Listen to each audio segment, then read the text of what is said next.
함께하는 정치쇼 월요일 3부 뜨거운 정치권 이슈에 대한 여야의 입장을 듣는 20분 토론 시간 마련했습니다. 딱 20분 합니다. 네. 19분도 아니고 21분도 아니고 양 두 분 다 10분씩 드릴게요. 김병민 국민의힘 최고위원, 설주환 민주당 법률위 부위원장과 함께합니다. 안녕하세요. 네, 안녕하세요. 네, 안녕하세요. 우리 정치권은 조용할 날이 없습니다. 네. 저희가 한때 뭐 대선 때 무속 논란 뭐 이런 거 많이 했었는데 이제 풍수지리 전문가가 소환이 됐어요. 네. 그 주제부터 좀 해보고 갈게요. 천공이라는 사람, 이게 뭐 유튜브에 많이 나오는 수염 이렇게 많이 나는 천공 스승이라는 뭐 이 사람이 사실은 대선 때도 좀 논란이 됐었잖아요. 그런데 지금 윤석열 대통령과 김건희 여사의 관저인 한남동 공관, 육군참모총장 공관을 관저를 결정하는데 역술인 천공이 왔다 갔다. 이거를 이제 야권 측에서 문제를 제기했었어요. 그런데 경찰에서 CCTV 다 확인해 보니까 역술인 천공은 아니고 우리나라 풍수지리 전문가인 최고 권위자인 백재권 교수다. 이렇게 결론이 났거든요. 예. 두 분 다 백재권 교수란 분에 대해서 알고 있었습니까? 전혀 몰랐습니다. 저는. 전혀 이번에 처음 알게 됐습니다. 저는 백재권 교수라는 사람은 몰랐는데 네. 과거 이재명 대표 관련된 그 뉴스가 재밌는 게 나왔더라고요. 그래요? 그 김혜경 씨가 네. 내가 영부인이 될 상인가라고 물어봤다는 그 풍수 전문가가 있다라고 하는 그 한 언론 기사가 있어서 그 내용을 이제 재밌게 본 기억이 있는데 그 사람이 바로 이 백재권 교수라는 얘기를 이번에 처음 알았습니다. 하고 싶으신 얘기를 미리 한 것 같습니다. 이거 제가 왜 말씀드리냐면 어쨌든 백재권 교수가 그 우리나라 풍수 최고 전문가예요. 뭐 관상도 본다는 네. 것 같고.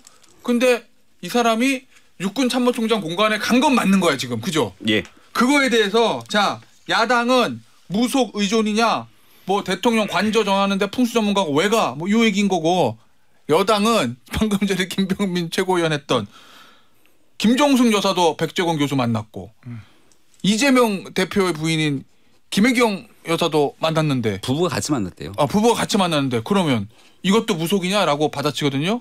일단 야당 네. 입장부터 들어보죠.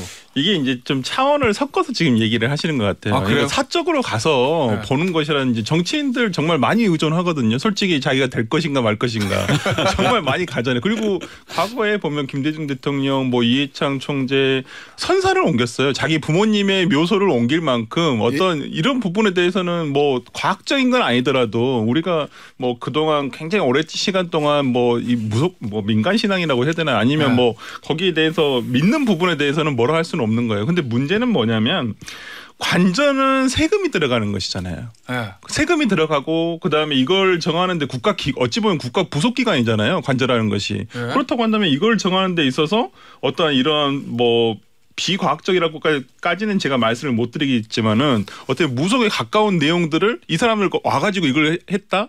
그런 부분은 좀 문제가 있는 거죠. 공적 결정을 하는 데 있어서 개입시켜서는 안 된다는 부분에 대해서 얘기를 드리는 것이지 과거에 뭐 이분을 예를 들어서 이재명 대표 부부가 만났다든지 뭐 김정숙 여사가 만났다든지 그냥 개인적으로 가서 다 할 수 있죠. 제가 그걸 보고 뭐라는 것은 아니에요. 그래서 그걸 지금 여권에서는 섞어서 지금 얘기를 하시는데 그 부분은 좀 잘못 그러니까 비교 대상이 아닌 것을 그냥 섞어서 얘기하는 것은 아닌가 싶습니다. 네. 자, 일단은 민주당 입장에서 이 내용을 계속 무속 프레임으로 얘기를 하니까 이 무속 프레임이 아닌 상태를 설명하기 위해서 다시금 이재명 대표를 소환할 수밖에 없었다는 점을 말씀드리고요.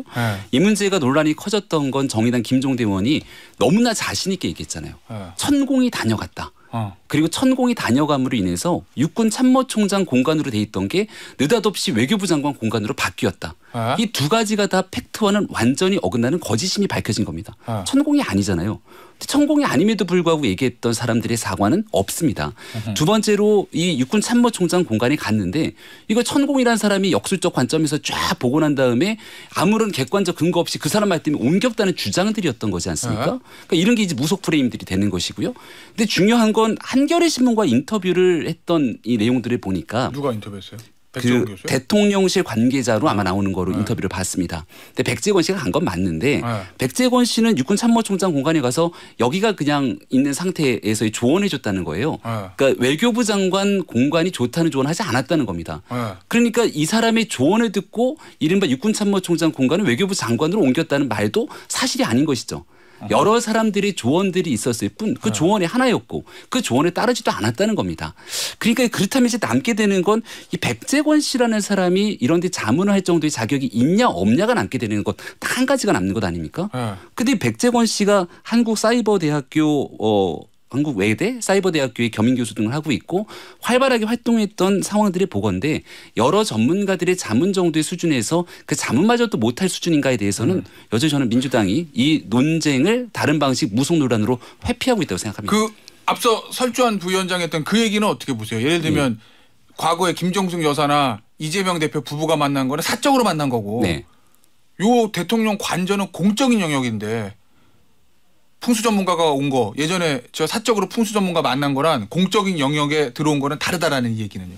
그러니까 지금 제가 말씀드린 것처럼 이 사람의 제안이나 조언이 모든 막강한 영향력을 갖고 있다면 저는 그건 전혀 바람직하지 않다고 생각합니다. 근데 이 관저에 대한 이전 문제에 대해서 다양한 사람들의 의견들을 조언을 경청할 수는 있는 정도의 수준이라고 보거든요. 그 조언 경청 정도의 수준에 머물렀던 것은 아닌가 생각을 합니다. 그리고 과거에 유홍준 교수 같은 경우들도 청와대 이전에 관한 필요성을 언급하면서 그 당시 이제 풍수에 대한 언급들을 했던 적들을 다 기억하고 있지 않습니까? 문재인 정부 때 유홍준 전 문화재청장이요. 예, 이게 이제 역술의 관점이라든지 뭐 사주의 관점이나 이런 걸 얘기하는 게 아니라 풍수 전문가가 갖고 있는 기본적인 견해는 어떤지에 대한 조언 정도는 할 수 있는 것 아닌가 생각을 합니다. 그러면 일단 보시면. 천공이라는 사람이 가지 않았다. 육군참모총장 공관에. 근데 이 육군참모총장 공관에 그러면 이 백직원 교수라는 분이 간 건 괜찮은 건가요? 이거 민간인이에요. 일단은 허가받지 않은 민간인이 무허가로 일단 들어간 거예요. 그걸 보기 위해서. 근데 아까 전문가 조언이라고. 그러니까 근데 왜 가서 조언을 하죠? 유홍준 교수는 청와대 바깥 뭐 청와대가 어떻게 될지 모르겠지만 그 안에 가서 했는지 뭐 바깥에서 했는지는 모르겠습니다만은 그런 바깥에서 조언을 할 수는 있죠. 근데 직접 가서 한다는 것은 일단 문제가 있어 보이고요. 그다음에 예를 들어서 아까 우리 김영민 최고께서도 얘기해 주셨지만은 그러면 육군참모총장 공관이 안 된다라고 얘기를 했다라는 거잖아요. 이분이. 근데 그러면 지금 하나가 비어요. 네. 육군참모총장 공관이 그 사람은 좋다고 얘기를 했고. 아 좋다고 얘기했다는 거예요? 근데 네. 아까 제가 발언 중에 안 돼 제가 잘못 들었는지 모르겠는데 그래서 그러면 좋다고 했는데 그러면 왜 옮기게 된 데는 그러면 그분이 지금의 외교부 장관 그 전 외교부 장관 공관이 그 본인은 그게 아니라 했다면 옮기게 된 데는 그럼 다른 사람이 또 하나 끼어 있다는 얘기잖아요. 지금 말씀하신 내용이 아까 인터뷰 내용이 따른다면 풍수랑 아무 관계없이 여러 전문가들의 조언들을 듣고 여기에 대한 최종적인 의사결정의 판단은 결국 대통령과 대통령실의 결정을 하는 건데 여기 결정적인 영향이 전혀 미치지 않았다는 얘기입니다. 일단은 저는 일단 공적 영역에 이러한 것들이 프레임 개입이 됐다는 것이 일단은 뭐 프레임이라고 주장할 수는 있겠지만은 일단은 부적절했다는 것은 뭐 무시할 수 없는 의견 같고요. 저는 이런 부분에 있어서 뭐 좀 해명을 해주셨으면 좋겠고 이것도 해명 과정도 적절치가 않은 게 그러면 이 백재원 교수 갔다고 한다면 그 당시에 밝혔으면 되는 건데 벌써 이 시간이 굉장히 오래된 시간이 지났음에도 불구하고 아직까지도 이런 부분에 전혀 언급이 없다가 경찰에서 이런 내용이 나온 거에 대해서는 어떻게 얘기를 할 것인지 저는 좀 해명 과정도 좀 석연치는 않다라고 생각합니다. 알겠습니다. 자, 주제 바꿔서 코인 얘기 좀 해보죠. 김남국 무소속 의원의 징계안. 윤리특위 자문위원회에서는 제명을 권고했습니다. 국회의원 제명이 사실 쉬운 일은 아닌데 제적의원 3분의 2. 김영삼 전 대통령 이후로 지금 거의 처음이니까 제명되면. 민주당은 어떤 입장입니까 이거? 참 무소속 의원이긴 하지만 자당 소속이나 마찬가지잖아요. 특히 유권자의 머릿속에는. 자당 소속은 이제 아니지만 뭐 그 유권자들의 생각은 뭐 그럴 수 있죠. 그러니까 민주당에 적을 두고 있었던 의원인데 일단 좀 생각이 여러 가지로 좀 복잡한 것 같기도 하고 또 의원 개개인마다 조금씩 다른 것 같기도 하고 그렇습니다. 그러니까 조금 어찌 보면 김남국 의원이 친명계로 뭐 분류가 됐던 것은 뭐 명확한 사실 아니겠어요? 본인도 측근이라고 얘기를 했었고 그렇다 보니까 아무래도 친명계에 가까운 의원들은 제명까지는 좀 힘들지 않겠느냐. 그리고 실상 이러한 국회의원들의 성실 의무 위반, 이익 추구 금지 의무 위반, 어떤 성실 또 그다음에 이런 부분들이 어떤 그 업에 관한 본업에 대한 의무 위반이 곧 제적까지 갈 사안인가 이런 부분을 조금 고려를 하는 것 같고요. 또 일각에서는 아니 이렇게 하는 거에 대한 국민들의 신뢰를 저버린 것은 당연히 제명돼야 될 사유가 아니겠느냐라고 하는 의원들도 있는 것 같아요. 민주당 일부에서는. 네, 일부에서는 저는 그런 생각도 가지고 계시다고 생각하고 또 또 일각에서는 이렇게 제명으로 가는 것보다는 자진 사퇴를 하는 것이 옳지 않겠느냐라는 의견도 있으신 것 같아요. 제가 보니까 여러분의 의견을 다 들어보니까 그래서 뭐 김남국 의원 같은 경우는 앞으로도 더 소명을 열심히 하겠다. 특위에서 아직 남은 절차들이 꽤 있거든요. 이제 그 특위 소위에서도 가서 하고 그렇죠? 소위에서 의결이 되면 이제 다시 특별위원회 본회의 제명 절차까지 거쳐야 되기 때문에 저는 아직 좀 시간이 남아 있는 상황에서 김남국 의원이 본인의 어떠한 정치적 뭐 결단이라든지 뭐 이런 부분 생각을 하지 않을까라는 생각도 해봅니다. 김병민 최고는 어떻게 봅니까? 네. 민주당은 첫 번째 시간 끌기에 나설 것이고, 시간 끌기요? 예, 두 번째는 물타기에 나설 거라고 생각을 합니다. 그러니까 지금 나왔던 물타기는 윤리심사 자문위에서 과거에 이 제명 권고 결정했던 사람들도 아직 남아 있으니 이게 꼭 김남국 의원만의 문제겠느냐? 네. 아 다른 의원들도 있죠. 예를 들면 박덕흠 의원, 윤미향 의원 이렇게 해서 다 여야 다 끌어들이기, 네. 이른바 물귀신 작전이 첫 번째일 것 같고, 시간 끌기는 사실 이 문제가 불거졌을 때 이거 윤리심사 자문이라고 하는 제도가 있습니다만 이 정도로 국민 공분이 있는 거면 즉각 결정이 필요한 것 아니냐는 여론도 컸습니다. 근데 윤리심사 자문이라고 하는 공적기구의 결정을 지켜보고 난 다음 윤리특별위원회로 그 절차와 제도를 밟는 것이 맞다는 게 민주당의 주장이었거든요. 심사 자문위 결정에 따라 제명 권고에 대한 아주 명백한 결정이 났는데 지금도 여전히 지도부의 목소리를 보니까 장경태 최고위원도 그렇고 제명에 대해서 머뭇머뭇하는 목소리를 내지 않습니까? 결과적으로 제명 못하는 분위기인 거죠.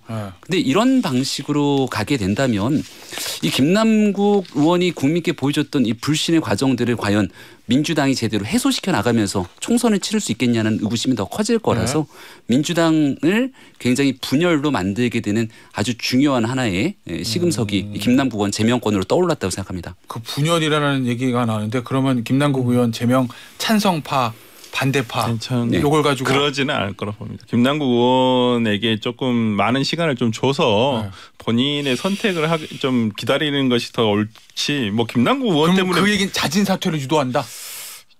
어차피 임기가 얼마 1년도 안 남았으니까. 뭐 그러기도 하고 저는 오히려 모르겠어요. 이게 제 개인적인 생각이죠. 저도 뭐 김남국 의원하고 친하지만은 총선 불출마 선언하고 저는 뭐 자진 사퇴까지는 아니더라도 뭐 자진 사퇴하면 더 좋을 것 같고요. 어차피 당에게는요. 그렇죠. 예, 그러기도 하고 아니 본인의 정치 인생을 저는 다 길게 본다면 저는 오히려 지금 자진 사퇴하고 내년 총선 불출마를 선언한 뒤에 저는 오히려 본인에 대한 의혹이라든지 이런 부분 지금 검찰 수사도 지금 진행되는 부분이 있기 때문에 그런 부분 결과를 보고 저는 이거에 대한 다 모든 걸 떨쳐버린 다음에 저는 다시 정치를 해도 된다고 저는 생각하거든요. 그렇기 때문에 오히려 좀 길게 보고 했으면 좋겠다라는 생각도 합니다. 알겠습니다.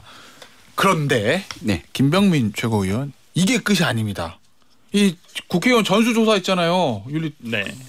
그래서 코인을 거래했던 의원들 쭉 얘기를 했는데 한 11명 정도 나왔습니다. 여당도 있고 야당도 있고 무소속 의원 제3당 의원도 있습니다. 네. 11명. 이거는 어떻게 봐야 돼요? 왜냐하면 국민의힘 의원들도 있거든요. 뭐 코인 거래 자체가 사실은 뭐 나쁘다. 국회의원 코인 거래한다고 잘못했다 다 이렇게 말할 수 있는 건 아닌데 여당 의원들도 있다. 상당수는 이 코인이라고 하는 게 뭔지 이른바 가상자산에 대해서 한번 공부해보고자 투자했던 사람들이 대다수인 것 같고요.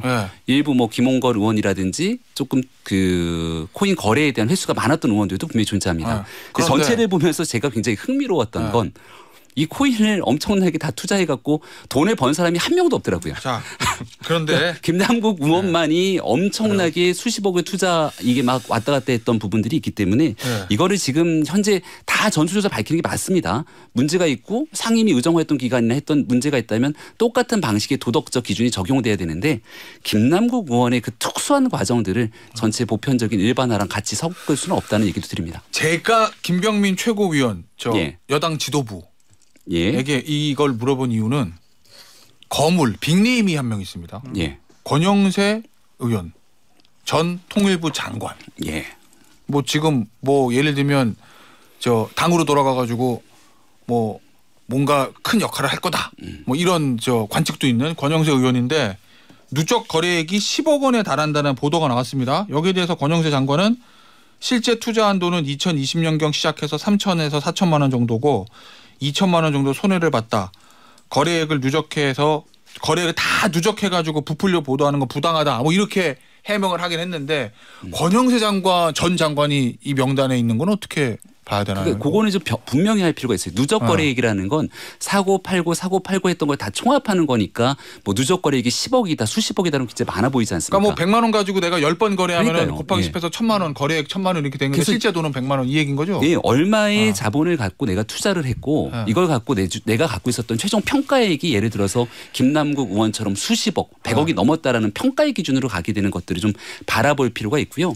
권영세 장관 입장에서는 좀 부담스러울 게 거래 횟수가 많았다는 점은 부담스러울 것 같습니다. 횟수가 많다. 예, 그러니까 금액적인 측면에서는 일반적인 주식 투자나 코인 투자 속에서 이게 투기성 성격까지 가는 거냐라고 봤을 때는 그 정도의 수준은 저는 아니라고 보거든요.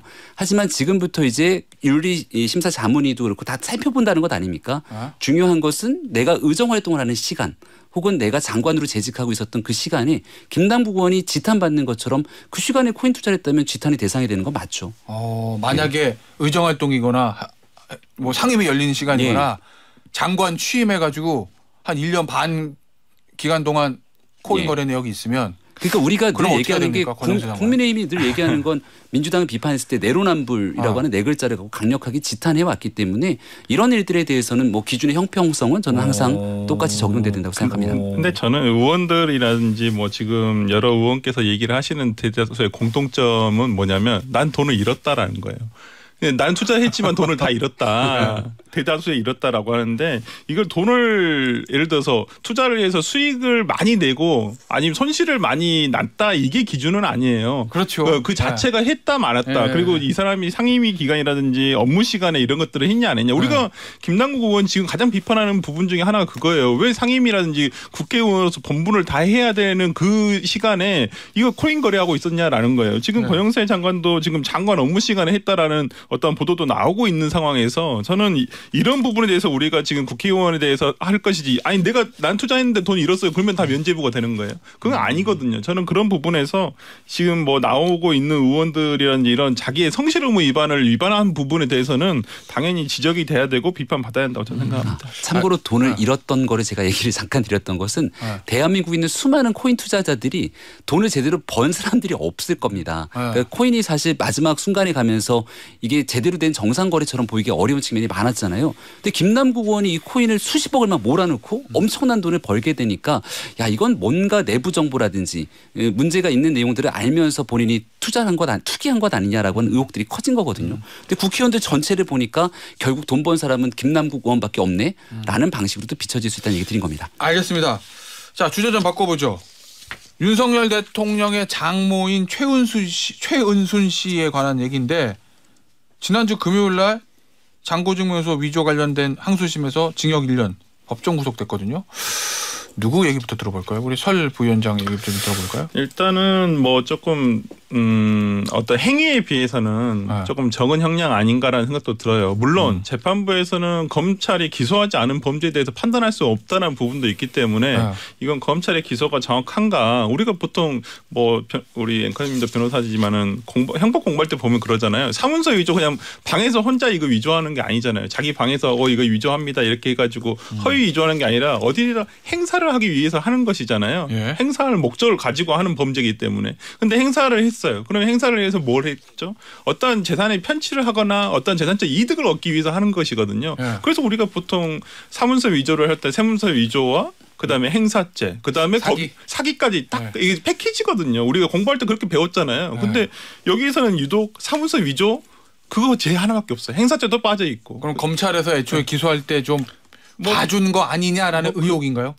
일단 이 사건이 발생 시점과 기소 시점이 굉장히 좀 차이가 있어요. 상당히 뭐 그런 부분에 있어서의 어떤 수사가 제대로 되지 못한 부분도 있다라고 생각을 합니다만은 좀 상식에 어긋나는 아마 저는 기소라고 생각을 하고 당연히 재판부에서는 기소되지 않은 범죄를 의심은 있지만 거기에 대해서 판단할 수 없다는 부분이고 뭐 그렇다 손 치더라도 법정 뭐 1년의 형이 뭐 센 형은 아니다. 일단은 저는 그렇게 판단을 하고 그냥 뭐 맞아 대통령실의 어떤 그 반응까지 제가 그냥 비판을 좀 해보면 뭐 이 부분에 대해서 사법부 판결은 대통령실의 언급 대상이 아니다라고 지금 이렇게 그냥 뭐 묵묵부담으로 가시고 계시는데 지난 2월 달에 도이치모터 사건 판결 나왔을 때 그때 뭐라고 했어요. 대통령실에서 대변인이 그러셨어요. 김건희 여사에 대한 어떤 누명이 벗겨졌다. 이런 어떤 판단을 해주셨거든요. 근데 그때는 이렇게 본인들한테 유리할 때는 하고 불리한 때는 또 이렇게 얘기를 안 하시는 것이 과연 맞나 싶다는 생각이 좀 들어서 예, 좀 바뀐다 항상 태도가. 예. 자 김병민 최고는 이 사안 어떻게 봅니까? 대통령실에서 그러면은 자 우리 저 대통령 윤석열 대통령의 장모가 이렇게 구속이 됐으니 미안합니다. 뭐 유감입니다. 입장 표명이 있어야 된다. 지금 당장 민주당에서 나오고 있는 여러 논평이라든지 발언들을 보면 우리 설을 변호사님 같은 경우에 워낙 온화하게 말씀 주십니다마는 굉장히 거친 언어를 쏟아내고 여기에 대한 처가 리스크 그리고 권력형 비리 이 모든 것들이 다 연계된 것처럼 정치 공세를 이어가게 됩니다. 이게 사실 윤석열 대통령과는 아무 관계가 없는 일이잖아요. 그리고 이게 그 아내의 일도 아니고 장모에 관한 일로 2013년도에 일어났던 일들인데 1심에서 이미 유죄가 선고됐던 내용이고 2심에서 다시금 1년 유죄가 똑같이 선고가 된 겁니다. 보석으로 풀려났다가 여기에 대해서 지금 현재 법정 구속이 돼 있는 건데 도주의 우려가 있다고 해서 이제 징역 1년이 선고돼 있는 2심에서 법정 구속을 한다는 것 대통령의 장모인데 이 부분은 조금 법적인 형평성이 맞게 적용된 것인가에 대한 고민도 필요합니다. 조 전 장관 같은 경우는 1심에서 징역 2년이 선고됐지만 법정 구속하지는 않았죠. 그러니까 지난날 있었던 최은순 씨 같은 경우도 그 요양병원 개설과 이런 데 문제로 굉장히 심각한 문제들이 제기됐는데 대법까지 가서는 결국